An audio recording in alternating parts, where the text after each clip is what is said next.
solidarity to all the political prisoners in the known and unknown prisons in Uganda. You're not alone, we're together.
Take your freedom for granted. It's always one step away from extinction. Here we are, doing what should have been done by our grandfathers and mothers, by our fathers and mothers. And we're doing it because we want to save that future from our children. They want to be free like everybody else in the world. But it's not going to take only Ugandans, ladies and gentlemen. We travel all the way to come and perform to all of you, the people of America. Like my brother said, oppression anywhere on earth is a threat to freedom everywhere on earth. For a long time, dictators have been tolerated in distant places because they believe that it's none of their business. I want to tell you, Americans, the freedom in Africa, you are part of it, whether you know or you don't know. we are responsible for each other. If I had the opportunity, I would be performing to the politicians in America. But I'm performing to people that are more important than politicians, and that is you, the taxpayers. The USA gives up to $1 billion every year to General Yoweri Museveni. And that is the money that's being used to kill our people, to oppress our people, to imprison our people for no crime whatsoever. And we know that if you push your leaders to change the policies in Africa, you can save us. We are not asking you to come and save us. We are asking you to stop sponsoring our oppression.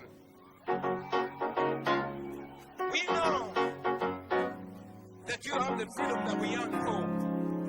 You have the ability to call your leaders, your representatives in Congress, and tell them to stop sponsoring genocide in Africa, to stop sponsoring military dictators in Africa. I'm saying this on behalf of the 45 million people in Uganda. But I know it's not any different in Sudan, it's not any different in Congo, it's not any different in Somalia and many other parts in Africa.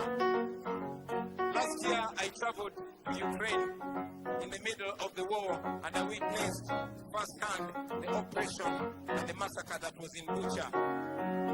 It was shocking, it should be condemned. I want to tell you that that happens regularly in Africa on the 18th and 19th of November 2020. More than 200 people, including women and children, were massacred on the street. Yes, it was condemned by the US, but a few months later, aid was pouring in. The same money that is being used to kill our people. So you can send us in the comfort of your living room, just tweet about it. Tag your congressmen and women. Tell them, just like Black Lives Matter, African lives matter too. We can do it all together. We should be united forces for change all over the world. Trust the Bible.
to sing.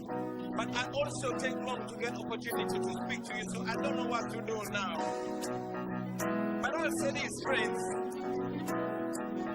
Later on, we are going to watch a film. The true film from Uganda. I'm very glad that I was able to perform for you before the film, because now you can afford to smile. But no matter what you see in the film, I know many people wonder how we even get the energy to sing and dance. How we even able to smile with all that we're going through home. We are able to think ahead because we choose faith over fear. We are able to keep going because we know oppressed people can never stay oppressed forever. We are able to go on because we know that one day things are going to be alright. And I want to use this song of hope to send a message of hope. Everybody in the world, the brothers and sisters all over the world.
whether we all get there, but at least I know some of us will get there. We did not start this, we don't have to end it. We just have to keep the hope alive. Dance!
Power to the people. Power to the people. All the praise to God. Praise the Lord.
gentlemen, we bring love and greetings from Uganda, the Pearl of Africa. That's the vibe! I must tell you this, ladies and gentlemen, the music you are about to witness is banned music. Okay, we cannot perform this song because we are abolished by the government. So watch out, you are about to enjoy forbidden music. Are you ready?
We must have a solution.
to bring love from Africa. Welcome to Africa, although not physically, but spiritually and culturally and musically.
All right, ladies and gentlemen, that was it for this afternoon. You enjoy the rest of the day. Come on, man, come on. Let me say this before we go any further. Ladies and gentlemen, we don't take it for granted that we are able to perform to you. We come from Uganda, but our fans and friends in Uganda can only watch us perform on social media. And they can only watch us on Facebook when they go through VPN, because Facebook is banned also in Uganda. Our music is banned in Uganda because I committed the worst crime, and that is contesting and defeating General Museveni for the presidency. So while you are enjoying the music, I'm glad to inform you that the president, the real president of Uganda, is performing to you today. But that on the side, I have a brother and friend here. His name is Nubian Lee. He's the one that seconded me when I was being nominated. And for that, he was arrested and spent 7 months in prison. It is the first time that we get the opportunity to perform free together.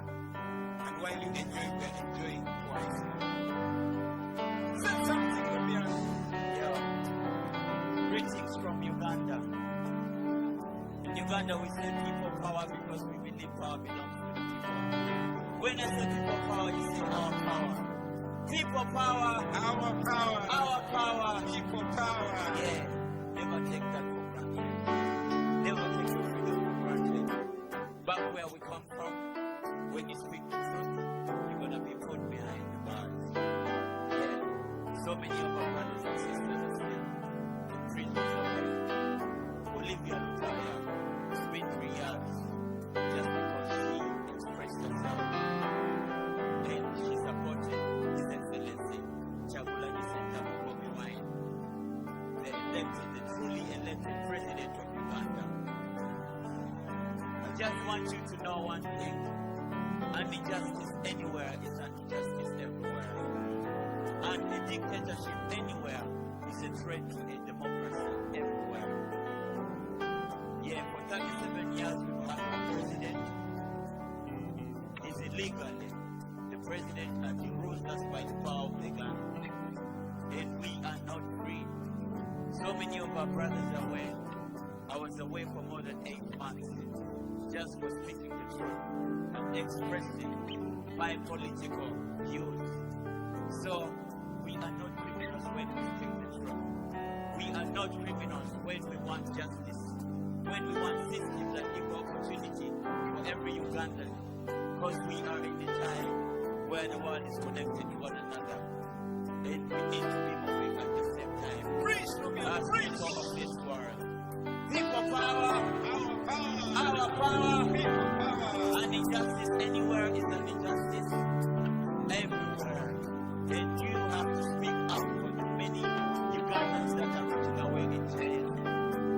So, this song, we wrote it when we came out of prison. And this is what we have to say to the dictator back home.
love and solidarity to all the political prisoners in the known and unknown prisons in Uganda. You're not alone, we're together.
Take your freedom for granted.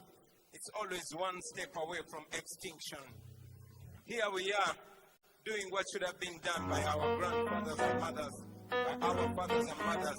And we're doing it because we want to save that future from our children. They want to be free like everybody else in the world.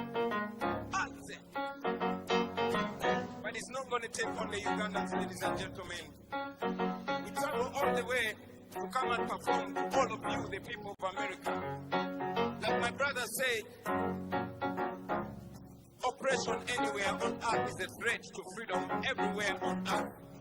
For a long time, dictators have been tolerated in distant places because they believe that it's none of their business. I want to tell you, Americans, the freedom in Africa, you are part of it, whether you know or you don't know. We are responsible for each other. If I had the opportunity, I would be performing to the politicians in America. But I'm performing to people that are more important than politicians, and that is you, the taxpayers. The USA gives up to $1 billion every year to General Yoweri Museveni. And that is the money that's being used to kill our people, to oppress our people, imprison our people for no crime whatsoever. And we know that if you push your leaders to change the policies in Africa, you can save us. We are not asking you to come and save us. We are asking you to stop sponsoring our oppression. We know that you have the freedom that we yearn for.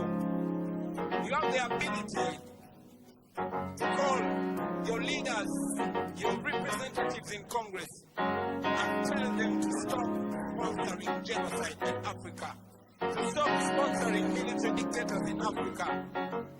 I'm saying this on behalf of the 45 million people in Uganda. But I know it's not any different in Sudan, it's not any different in Congo, it's not any different in Somalia and many other parts in Africa. Last year I traveled to Ukraine in the middle of the war, and I witnessed firsthand the oppression and the massacre that was in Bucha. It was shocking, it should be condemned. I want to tell you that that happens regularly in Africa on the 18th and 19th of November 2020. More than 200 people, including women and children, were massacred on the street. Yes, it was condemned by the US, but a few months later, aid was pouring in. The same money that is being used to kill our people. So you can save us in the comfort of your living room. Just tweet about it.